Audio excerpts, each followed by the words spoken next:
안녕하십니까. 글로빗 논문 컨설팅 전성우 대표 박사입니다. 이번 시간은 논문의 기본 구성에 대해서 말씀드리겠습니다. 논문의 기본 구성이라고 하면 우선은 목차가 가장 중요할 겁니다.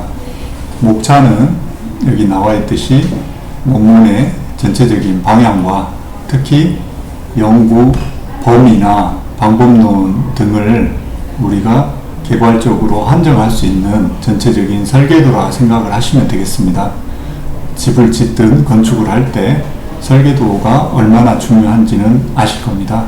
마찬가지로 논문이라는 건축을 하는 데 있어서 목차, 차례의 목차, 전체적인 논문의 윤곽과 뼈대를 보여주는 거기 때문에 굉장히 중요하고, 또 목차가 논문에서 반드시 논설문으로서 포함되어야 할 그 기본적인 틀을 보여주기 때문에 더더욱 목차를 심사 때 목차만 보더라도 논문의 짜임새가 갖춰졌는지 알 수 있을 겁니다.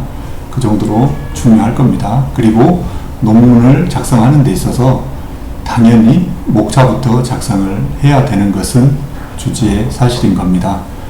이 목차는 대부분 학생들이 이렇게 혼선을 겪는 게, 대학교나 학술지마다 이제 주어진 포맷이 있습니다. 그런데 일반적인 논문의 목차는 표현과 형식은 조금씩 다를 수 있습니다. 대학이나 학술지마다. 그러나 그 큰 틀과 세부적인 내용, 목차를 보면 내용적인 부분은 대동소이하다고 보시면 되겠습니다. 학위 논문을 쓰시더라도 학교에 있는 포맷대로 큰 목차는 따르는 게 맞습니다. 거기에 논문 틀에 맞게 큰 학교의 포맷에 따른 목차의 세부 목차는 논문 틀에 맞게 구성을 하셔야 된다고 생각하시면 되겠습니다. 그리고 말씀드린 것처럼 학교 포맷대로 큰 목차에 맞춰서 세부 목차를 작성해 나가는 것이 훨씬 효율적이고 중요합니다. 일반적인 목차가 학교마다 또는 연구 주제나 방법론에 따라 조금씩 다르긴 합니다만, 일단 일반적인 목차는 5개 챕터라고 생각하셔도 됩니다. 물론 이건 역시 일반적인 경우이지 6개, 7개 챕터가 되는 경우도 굉장히 많이 있습니다. 일반적인 논문의 틀이나 체계에 맞춰서 5개 목차 기준으로 설명을 드리면, 1장의 서론, 인트로덕션이고 2장에는 이론적 배경 및 선행연구 검토가 들어갑니다. 그리고 3장에는 연구 설계 또는 연구 방법이라고 합니다.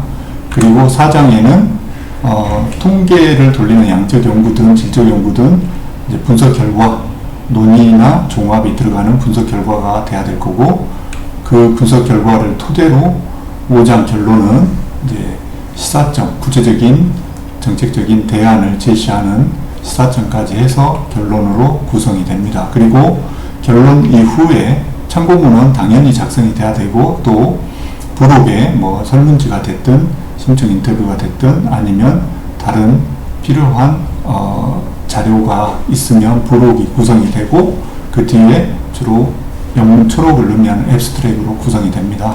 그래서 좀 구체적으로 설명을 드리면, 1장 서론은 일반적으로 대학에서 주어진 포맷을 보면 학교마다 굉장히 다릅니다. 표현이 연구의 배경이라고 하기도 하고, 어떤 데는 또 문제 제기 또는 연구 필요성을 쓰라고 합니다. 그러나 공통적으로 그 다음에는 이제 연구 목적이 나오고, 또 목적을 위한 방법과 범위가 제시가 돼야 됩니다. 그래서 주제나 방법론에 따라 다르긴 하지만 일반적인 목차의 구성을 봤을 때 인트로덕션은 전체적인 우리 논문의 개괄을 설명해 줄 수 있도록 학교에서 주어진 목차 그 표현이 연구 배경이든 문제제기든 필요성이든 간에 그 안에는 목적을 구성하기 전에 문제 제기, 연구 필요성, 선행연구 흐름과 한계, 우리 연구의 차별성의 나오고 나서 연구 목적이 나오고, 그 목적을 위한 범위와 방법이 구성되는 게 일반적입니다. 물론 대학에 따라서 목적 다음에 용어의 정의를 또 구성하는 데가 있긴 합니다. 그래서 용어의 정의를 구성할 때도 이제 우리가 주로 양적 연구의 경우에 개념적 정의나 조작적 정의를 어떻게 했는지 그런 용어의 정의를 구성하기도 합니다. 그래서 여기에서는 일반적인 구성 예시로 설명을 드리기 때문에 일반적으로 연구 배경 및 목적 또는 연구 범위 및 방법 이렇게 소제목이 구성이 될 겁니다. 그래서 물론 내용적인 부분은 아까 말씀드린 것처럼 문제제기, 연구 필요성, 선행연구 흐름과 한계 언급이 되고 거기에 따라서 우리 논문의 차별성, 의의가 뭐고 또 연구 목적이 뭔지 그리고 목적을 위한 범위, 방법 순서대로 구성이 돼야 됩니다. 본문은. 그리고 2장의 이론적 배경은 일반적으로 제도적인 거나 그런 경우에는 이제 현황이나 개요 또는 개념적 정의, 특히 통계를 돌리는 양적 연구를 작성하시는 경우에도 3장 연구 설계 방법에 변수의 조작적 정의가 되면 그 조작적 정의를 한 학자들의 변수별로 개념적 정의가 들어가고 학자들이 바라보는 관점에 따라 같은 변수에 대해서도 하위 측정 도구가 다르게 도출이 됩니다. 당연한 것이 학자들이나 연구자들도 바라보는 관점에 따라서 개념적 정의가 달리 도출이 되고 그 개념적 정의에 따라서 이론과 모형이 구성이 되면 타당화되고 검증된 척도를 개발하는 데 있어서 하위 측정 변인들, 척도 도구가 그 개념적 정의에 따라서 특정 도구가 도출이 됩니다. 그래서 우리가 3장 연구 설계 방법론과 2장 이론적 배경은 톱니바퀴처럼 방법론이 이론 고찰과 실증 분석입니다. 그래서 톱니바퀴처럼 맞물리라고 표현을 합니다. 그래서 3장 연구 설계에서 변수별로 하위 측정 도구를 뒤에 설명드리겠지만 조작적 정의가 되면 그 인용한 학자들 도구를 인용을 했다라고 하면 이론적 배경, 이론적 고찰 부분에 그 학자의 변수별로 개념적 정의와 이론과 모형이나 측정 도구에 대한 설명이 반드시 들어가야 됩니다. 일반적으로 혼자 하시는 분들이 이런 그 방법론적인 부분, 이런 개념을 잘 모르고 논문을 쓰다 보니까 선행연구를 통해서 이렇게 쓰다 보니까 3장의 변수 조작적 정의한 거와 2장 이론적 배경과 이렇게 따로 노는 경우가 대부분 많습니다. 그래서 그런 부분에 유의하셔야 됩니다. 그리고 마지막 2장 이론적 배경에 선행연구 검토가 들어가야 되는데 이 선행연구 검토는 왜 하는지 모르고 쓰니까 홍길동 몇 년 논문은 뭐라 돼 있고 김길동 몇 년 논문 뭐라 돼 있고 이렇게 개별적으로 나열식으로 주로 쓰게 됩니다. 그리고 연구자가 주관적으로 자의적으로 어떤 논문은 언급해주고 언급해주지 않고 그렇게 됩니다. 이 선행연구 검토는 나열하라는 것보다는 선행연구가 우리 주제와 관련된 선행연구의 연구 흐름이 어떻게 되어 있는지를 스터디를 해서 그 연구 흐름, 우리 그 선행연구와 우리 논문과의 공통점이 뭐고 그리고 우리 논문이 어떤 차별성, 그 선행연구 흐름에서 뭐 범위를 좁혀서 깊이 있게 분석을 한다든가 아니면 변인들을 다르게 조합을 해서 새로운 관점에서 다각적인 분석을 한다든가 학술적 컨트리뷰션이 있어야 되겠죠.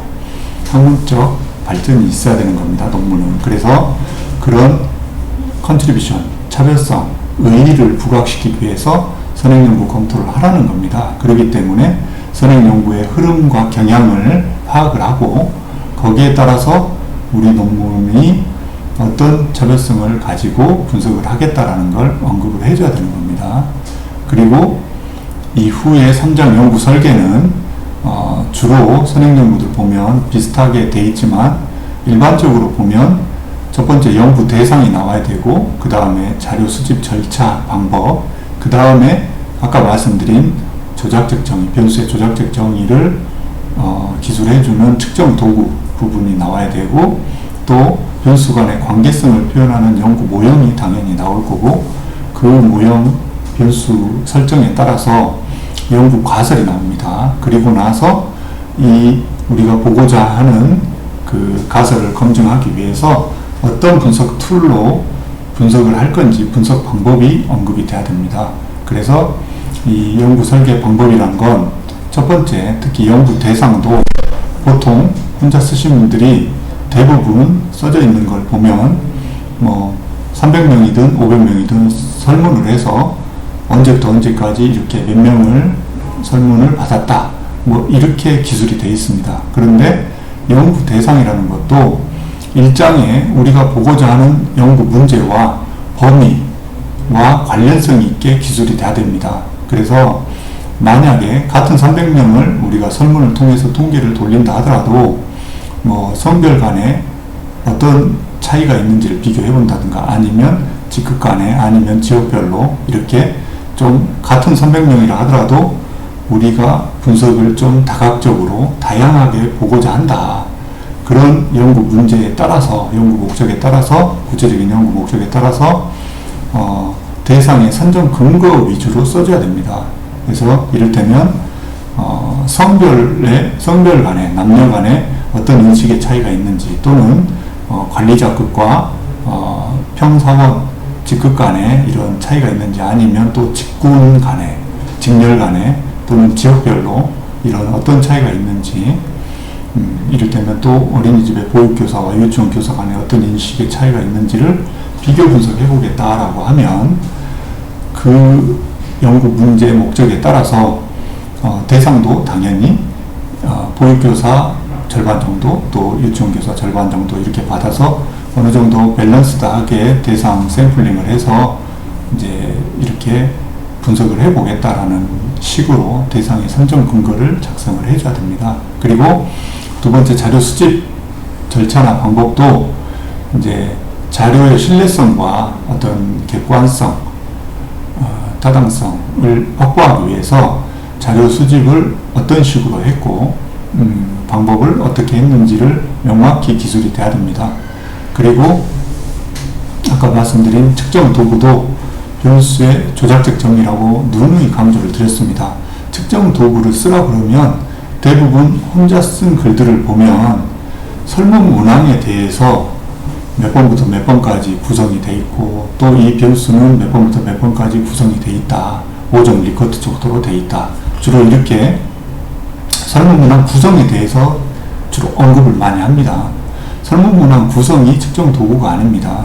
측정 도구라는 건 우리가 측정하고자 하는 도구, 말 그대로 변인, 요인, 그런 것들을 얘기하는 건데, 그 변수라는 게 우리가 자의적이고 어떤 논문에서 이렇게 자의적으로 주관적으로 이렇게 갖다 쓰면 안 되는 거겠죠. 그래서 기존에 타당화되고 검증된 척도들, 도구들을 갖다가 이렇게 써야 된다라고 하는 변수의 조작적 정의를 명확히 기술해 줘야 됩니다.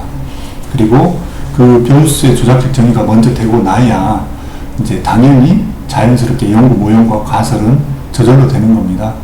연구 모형은 이제 독립변수, 종속변인, 매개변인, 조절변인 이런 식으로 해서 관계성을 한눈에 볼 수 있도록 표현을 해주면 되는 거고, 또 가설 역시 일장의 연구 문제, 우리가 보고자 하는 구체적인 연구 목적과 일관성 있게 가설이 설정이 돼야 됩니다. 그래서 큰 변인 간의 독립변인과 종속변수, 독립변인, 첫 번째 독립변인과 종속변수 간의 관계를 봤다라고 하면 두 번째 또 독립변인과 종속변수 관계를 봤으면, 그러고 나서 이제 세부 그 하위 변인들 간의 관계도 이렇게 세부적으로 기술을 해줘야 됩니다. 그리고 말씀드린 것처럼 이런 분석을 하기 위해서 어떤 분석 툴을 사용했는지 분석 방법이 자세히 나와야 됩니다. 분석 방법도 이런 걸 보고자 하는데 적합한 분석 방법을 채택해야 되기 때문에 이게 중요하다고 볼 수 있습니다.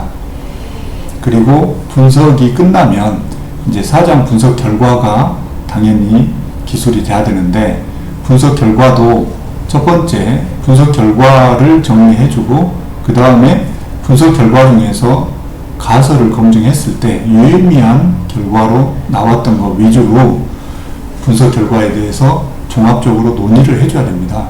그래서 첫 번째 소제목으로 분석 결과 이렇게 표시를 해서 분석 결과를 정리해주고 가설을 검증하는 단계를 거쳐주고, 그리고 나서 반드시 종합이나 논의 이렇게 표현을 해서 유의미한 결과 위주로 정리를 해 주셔야 됩니다. 그리고 5장 결론은 4장 분석 결과 팩트에 대해서 이제 첫 번째 5장 결론의 결과 요약을 하라고 그러면 또 혼자 처음 하신 분들은 대부분 4장 분석 결과 논의 및 종합에 썼던 거를 말만 좀 바꿔서 중원부원 이렇게 반복해서 분석 결과 요약인 것처럼 이렇게 기술을 해주는 경우가 많습니다. 5장 결론의 요약이라는 건 우리 논문 연구의 전체적인 요약을 해달라는 겁니다. 그래서 아까 서론에서 우리 논문이 보고자 하는 연구 문제, 목적과 문제, 구체적인 연구 문제가 뭐고, 그래서 그 목적을 위한 채택했던 방법론과 범위가 어디까지 볼 건지 그런 게 나와서 주요한 아까 위에 유의미한 결과 위주로 이렇게 결과가 도출됐다라는 것만 요약을 개괄적으로 해줘야 됩니다. 그리고 결론, 5장 결론의 2절의 시사점 부분에는 이제 그 분석 결과를 토대로 구체적인 대안을 제시해야 됩니다. 임플리케이션을 제시하라는 건데, 이론적 학술적 관점과 정책적 제도적 관점 또는 실무적 관점에서 구체적인 대안을 제시하는데, 이 구체적인 대안이라는 것도 처음 하시는 분들이 되게 어려워 하시는 부분이긴 한데, 통계 분석 결과, 팩트가 우리 논문의 구체적인 대안이 될 수가 없고 결론이 아닙니다. 그 분석 결과라는 건 통계 분석 결과나 어떤 질적 분석 결과는 우리가 주장하고자 하는 이 결론의 시사점, 구체적인 대안, 전략적인 대안, 정책적 제언, 이런 것들을 뒷받침할 수 있는 백데이터일 뿐입니다. 그래서 이 구체적인 대안도 제시할 때는 선행 연구를 좀 스터디해서 우리가 주장하고자 하는 대안도 다른 선행 연구에서 힌트를 얻고 또 그 비슷한 대안들을 우리가 응용을 해서 인용 표시 넣어주고 구체적인 대안을 제시하게 됩니다. 그리고 시사점에 항상 우리 논문이 뭐가 잘못됐다라는 의미의 한계가 아니라 일반화 시키는 데 있어서 한계가 있고, 또 후속 연구 방향을 제시하기 위해서 우리가 일반적으로 전수조사 한 것도 아니고 일반화하기에 한계가 있을 수 있으니 어떤 한계가 있다라는 것을 제시해주고, 거기에 따라서 후속 연구 방향을 제시해주면 이제 논문이 마무리가 될 수 있습니다. 그리고 아까 말씀드린 것처럼 참고 문헌도 되게 중요합니다. 그리고 부록과 영문 초록 이렇게 구성되는데, 참고 문헌도 APA 스타일, 시카고, 하버드, 밴쿠버 스타일 여러 가지 스타일이 있는데 대학마다 조금씩 다르지만 거기에 맞춰서 그 요구하는 스타일대로 그 틀에 맞게, 형식에 맞게 통일해서 작성하셔야 됩니다. 이런 것들은 다음 시간에 자세히 설명드리도록 하겠습니다. 오늘은 논문의 기본 구성 중에 목차를 어떻게 설계할 것인지에 대해서 말씀을 드렸습니다. 감사합니다.